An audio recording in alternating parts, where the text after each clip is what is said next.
Do you attribute a lot of your success? I mean, the pandemic had to have, I mean, obviously, all, sad to all the people who died, but as far as your career, it's taken off, right? Do you think the pandemic helped? Who's to know how it would have gone another way, right? Because I had a lot going on right before things shut down too. But I don't dwell on all that. Like, I just keep going. Yep. The Z train keeps charging forward. That is. Whatever happens. So it was, it was fine. That's like good. we keep adapting to whatever life throws our way. Going. So what gives you more joy? Is it the love of the crowd live, or is it the likes or the comments on the digital? Like what? Look, the live show is its own thing, right? You like experiencing it, but the digital thrill is real too. Okay. And I've realized that. Like, I do a lot of Zoom shows. You can feel the energy even through the wires. When something's going well, you feel it. And when it's just dying, you know it's dying. And now on TikTok, Instagram, like the reels and videos, you can feel the energy. Like this roti video, that's like 11 seconds is nothing, but the amount of conversation it's generated, it's exciting for me to watch. Totally. And more people are going to see it than obviously a room where there's 200 or even 1,000 people. Of course, and none of it was really like deeply thought of. It's so badly produced too. But those are the best because they're authentic, they're real. Completely, it's a real moment, and it's like actually thousands of people came out and said, I really wish I knew how to make it. I'm actually working on a roti tutorial now. See, that's great. That's so smart. It's exciting in a different way and unexpected. I never expected it. I think Instagram doesn't do a great job of it. TikTok manages its comment section superbly. So it's actually, the TikTok experience is as if Insta and Twitter got married. Oh, interesting. Because you know how people get passionate on Twitter? You see that passion in TikTok comments. You just don't see it on Instagram. Why is that? Because the way visually it's laid out. If you see how reels progress, the comments are buried. You barely see them. Whereas on TikTok, they're very prominent. So people see, and then they want to get involved. At least that's my experience. No, that's and really it's smart. very exciting because literally I'll refresh my phone and it's 1,000 new comments. 1,000 people commented. That's you know incredible. what I mean? Like yeah. that's a reach that like I don't know when in a live show. In a live show, the best you can hope for is an applause break or a laugh.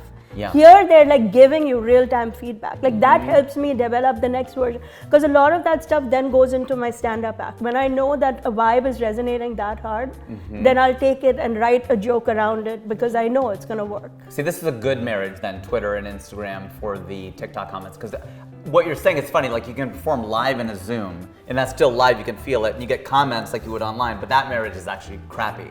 Yeah. Because it's actually the worst of both worlds. Because you're getting these crappy comments and the live experience. And the other thing what I noticed with performing on Zoom shows is you can never look them in the eye. Yeah. Right? You're looking into the camera, and then when you want to look down, you can see them, but you can never have that eye-to-eye connection. Like in a crowd, you can be like, this guy knows what I'm talking about, whatever, all this kind of stuff, where you can actually speak to the audience to get that kind of feedback. Yeah. And you speak to the audience in your shows, right, live? Yeah, a little bit. Not a lot. I don't, because I have a lot of jokes. Yeah, it's like, don't give them that. Yeah, they paid to see you. Yeah, I mean, it's a philosophy. There's some people who are masterful at crowd work. That's their thing. I love writing the jokes. That's my thing. So I try not to do too much crowd work. It's not my favorite thing to do. I'm very excited to try the next show. Sure. But I do, of course, you have to bring the audience in. Yeah, you want to be in the room. Yeah, of sure. course. How long are your shows, or what's an ideal length of show for you live? I would say 45 minutes if I'm headlining, 45, and like one opener would be perfect. Opener like 10, 15 minutes? 10, 15 minutes. Yeah. Because I find that people's attention spans are... how long is it? It's... I think 2-3 years ago, 90 minutes was an ideal comedy show. And that would be for you and an opener, or multiple people. However you want to cut it, 90 minutes and people want to be out. I agree. You've been served your drinks, you've had whatever, and I personally find that in today's generation, the threshold is a little bit lower. I think it's closer to 60-70 minutes, to be really honest. Yeah, now, please be honest. From a club point of view, can you do that? I'm not sure, because there are all these other logistics involved. Yeah, they got to get the food served and the waiters, and they got to cut the staff. And exactly. There's a whole process. The comedian is practically incidental at a comedy club. Yeah, exactly. That's the way the money is actually made. The real money is the food and the envelope. Exactly.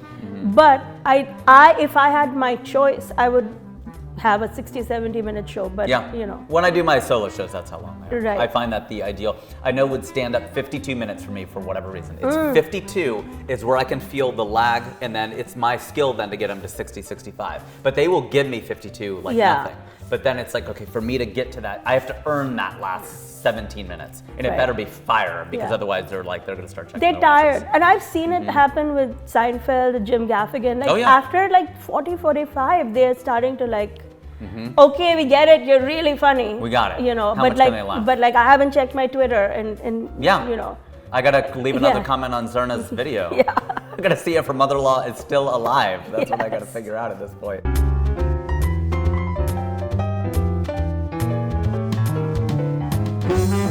I'll tell you the biggest difference. An Indian person born and raised in India embraces sacrifice. It's a part of life. Okay. You're gonna have to give something up to get something. Sure. In America, in general, not just with the AB series or the Indian people, sacrifice is a bad word. Everybody wants to do everything at the same time. Why can't you eat and lose weight? Why can't you be a mother and work? Why can't you, you know, sacrifice is offensive to America. It's an offensive concept. It's saying, no, you fight it. What do you And think when I about... say you, I mean culturally we in America fight it. Whereas in India, they're like, I had to leave her. No, she has to leave. I have to make my life. That's true, but what about the people who... I agree culturally, that's a very insightful observation, but what do you think about the people like my friends who have had to sacrifice short-term pain for long-term gain? They have like studied, they've worked hard, they've busted their asses, they did all that stuff. They did sacrifice their social life. They didn't go out to the club. They stayed. But then they complain about it. See, that's the thing. The Indians are like, okay, we sacrifice. See, I don't think my there is no other way to live. I don't think my like if you you are friends with the Hasan Minhaj. Yeah. How much he whines in his comedy? We will not get into it, but like my mummy left me. No, let's get into it. She didn't leave him to go surfing in Hawaii. Right. She went to India. She had to finish her education. I try to imagine his mom surfing in Hawaii, but yeah, that would be. Well, you know what I mean? Like half of his homecoming, the homecoming special, is his parents did this, and I get it. He's exaggerating all of that. I get it, but it's somewhere in the root of his. Oh, I didn't know I had a sister. Okay, we forget. We do forget. The Indian auntie. I told you I forget myself how many kids I have. Like I'm alone. I have nothing. You're trying to keep him alive because in America, like you have to also.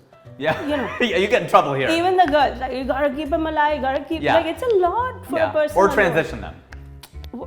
So you know, it's an Indian person from India is not complaining about that. That's not to say they're not complaining. They're not complaining about that. What do they complain about? They complain about the kids.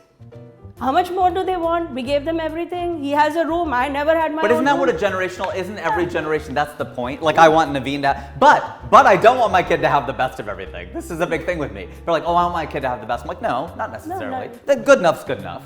Like he can go to public school. So your good enough is based on the threshold that you grew up with. Yeah, I want it to be better than what I had. Think of what good enough was for us. So the threshold is here. Like how many times my kids will be like, but it's a question of what you can provide. If you're making that kind of money, it's what you can provide versus like, I can't. So there are people who, like I went to a friend's wedding and they were not well-to-do. So they had paper napkins and paper plates. We weren't like, what the hell is this? Like, that's all they can afford. So then you're happy with it. You go to these, some of these bastards, they have so much money and they throw the same kind of party and you're like, yeah, I'm like, screw this is bullshit. Like you should give me better than this. I'm the paper plate party, even if I have money. Yeah, you should give me better. I want the good china. I want the good silverware. That's what I want. This is the thing. I'm like, I have the money, but I don't want to spend it. Now I'm spending it on your sorry ass to my kids. I'm like, what have you done? Nothing. Go sit down. But they're kids. They're not adults yet. Okay. Like whatever mistakes my kid makes, that's on me. Because I'm the adult. How much responsibility you bichara don't, when you have this kid grows up, you're going to be like, you know what, this is on tape. This is on tape. Yeah, this is going to be like, it's on you. Yeah. You watch. I'll come back for this show in 2 years. You're going to be like, you threw up on that woman in the airplane. Yeah. It's on you. It's on me. Well, it's literally on her. Yeah, it's on her. Now we could agree. I love this. Zarna, you're incredible. I love the jokes, the sparring. It's incredible. I want to thank Zarna for appearing on What Do You Bring to the Table. She's modeling the... don't do that yet. They haven't paid for sponsorship. Yes. So yeah, that we could agree. I have won. Let's agree on that. I won.